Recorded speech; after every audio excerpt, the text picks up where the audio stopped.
In this video, I will present the main 5 takeaways from the 10x rule, written by Grant Cardone. The 10x rule is about pure domination mentality and how to be the alpha of the industry.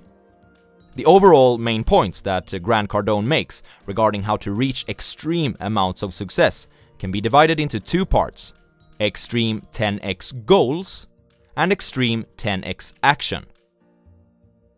There are a bunch of practical takeaways that can help you wake up from your slumber and make you reach your full potential. Let's see how. Takeaway number 1. 10x goals bootstrap your success. Maybe you need to find a job, lose 40 pounds, or find the right partner. Although these scenarios cover different areas of your life, they all have one thing in common. The person who desires them is not there yet. To achieve success, to accomplish your goals, often turns out to be much harder than first anticipated. This is because people have a tendency to underestimate the time, energy, money, and effort necessary to bring their projects to the point of success. This is the reason why goals should be set much higher than what you might be comfortable with. Let's say my goal is to make a buttload of money. So I set the goal to be the reasonable amount of $500,000, which would enable a decent level of living with a good home, good food, a nice vacation every once in a while, and some of those lovely Thai massages once or twice a month. But now, pretend that I would instead have set the target at $5 million. Now that is a buttload.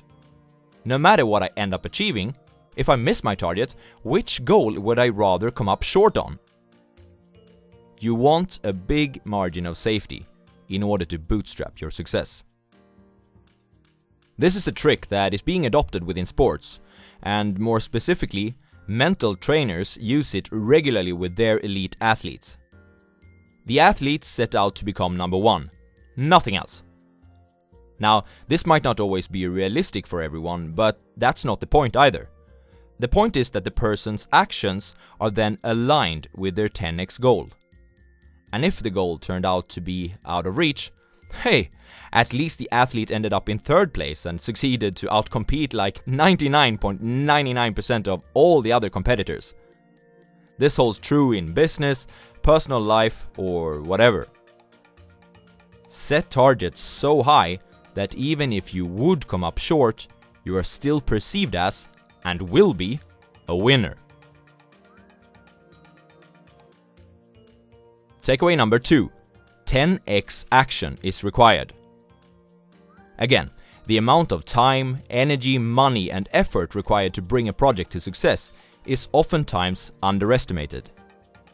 When the miscalculation of the effort required becomes obvious, and it will, and you hit a wall, one becomes visibly disappointed and discouraged. This causes you to incorrectly identify the problem as a wall that you can't smash through, and sooner or later, you assume that the target is unattainable, and ultimately, throw in the towel.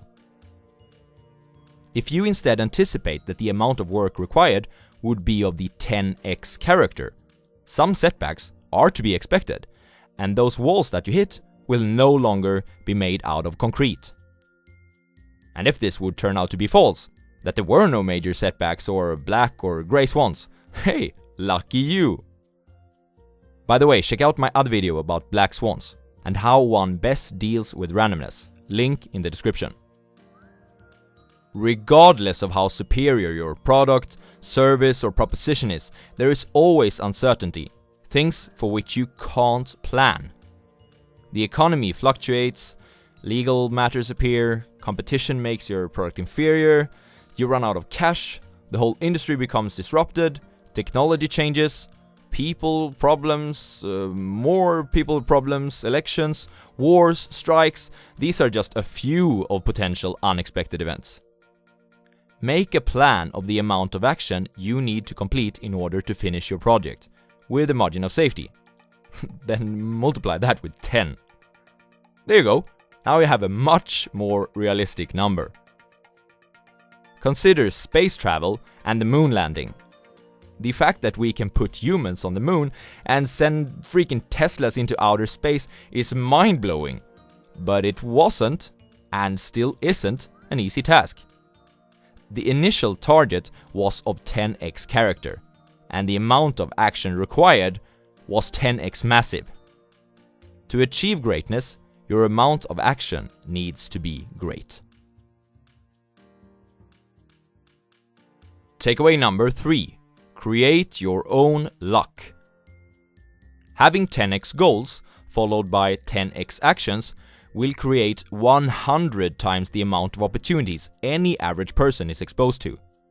And the best part is, since you will be better prepared to make use of those opportunities, the amount of value following your actions will be unheard of compared to any of those average peers of yours. From the outside, this will be perceived as luck. Ah, look at that dude. Just happened to be at the right place at the right time. If only I was that lucky. What they don't see is the massive amount of action required to put you in that place to begin with. Take Tiger Woods as an example. No matter what you think of him, you gotta hand it to him. He's been extremely successful. But when just watching a specific tournament, one can perceive some specific shots as lucky. Lucky hit, lucky bounce, lucky roll, lucky whatever. But what isn't shown is the tremendous amount of practice. Thousands and thousands and thousands of hours on the driving range and millions of puts. So is he really lucky in that tournament? Or is it just hard work paying off? Or take 2 fund managers as an example, running 2 different funds. Which one will be more lucky, picking more successful companies? The manager who does 100 due diligences and company meetings per year, or the manager meeting and analyzing only 5 companies per year? Warren Buffett is famous for reading a tremendous amount of annual reports every year. I'll just leave it at that. Sometimes actual luck and uncertainty might have something to do with it, but it can't be calculated with. Besides, you don't see or hear about the big number of times the successful went for it and failed. After all, the world pays attention only when they're winning. Bottom line, the more actions you take, the better your chances of getting lucky. So go, take action, and create your own luck. Takeaway number 4. Fear. Do what you fear. That is how you will excel. For instance, I was almost freaking out when I put up my first video on YouTube. Go back to it and watch it, and you'll hear it in my voice. Fear is the great indicator of what you should focus on. An absence of concerns signals that you are only doing what's comfortable for you. And that will only get you more of what you have right now. Fear stands for false events appearing real. Use this frequently avoided feeling as a green light for what you should do. For instance, if you're afraid to call on a client, that's a sign that you should call that client. In fact, you'll be amazed at how much stronger and more confident you'll become. And everyone fears something in life. However, it's what we each do with that fear that distinguishes us from others. It actually works as a competitive tool, one that is for free and unutilized for the most part.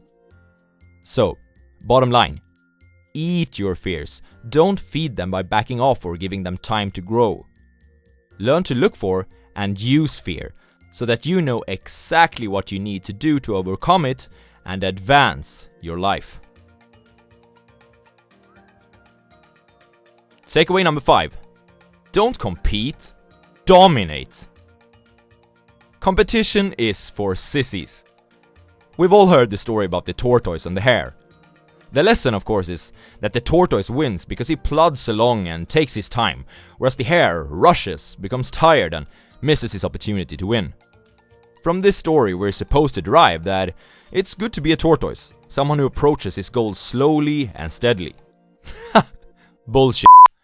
If there was a third player in the fable, let's say the Duracell rabbit, who have the speed of the hare and the steadfastness of the tortoise, it would outperform them both and have no competition whatsoever. The suggestion here is to approach your goals like the tortoise and the hare, by attacking them ruthlessly from the beginning and also staying with them throughout the course of the race. Take the competition to your playground, where you go all in with energy every time. Even if you fail, you keep going all in. As most people won't do what's necessary to be at your level, you will achieve great results no matter the field. And then, just keep stacking wood and fuel, more wood, more fuel, until the fire is so hot and burns so brightly that not even competitors or market changes or anything can put your fire out. These were some of the major takeaways from the 10x rule. So, in order to reach your full potential, set 10x massive goals. Doesn't this seem to be a reappearing pattern of successful people? Projects usually require more than you first anticipate. Plan for and deliver 10x action. When you are taking 10 times the action, soon other people will perceive you as being lucky.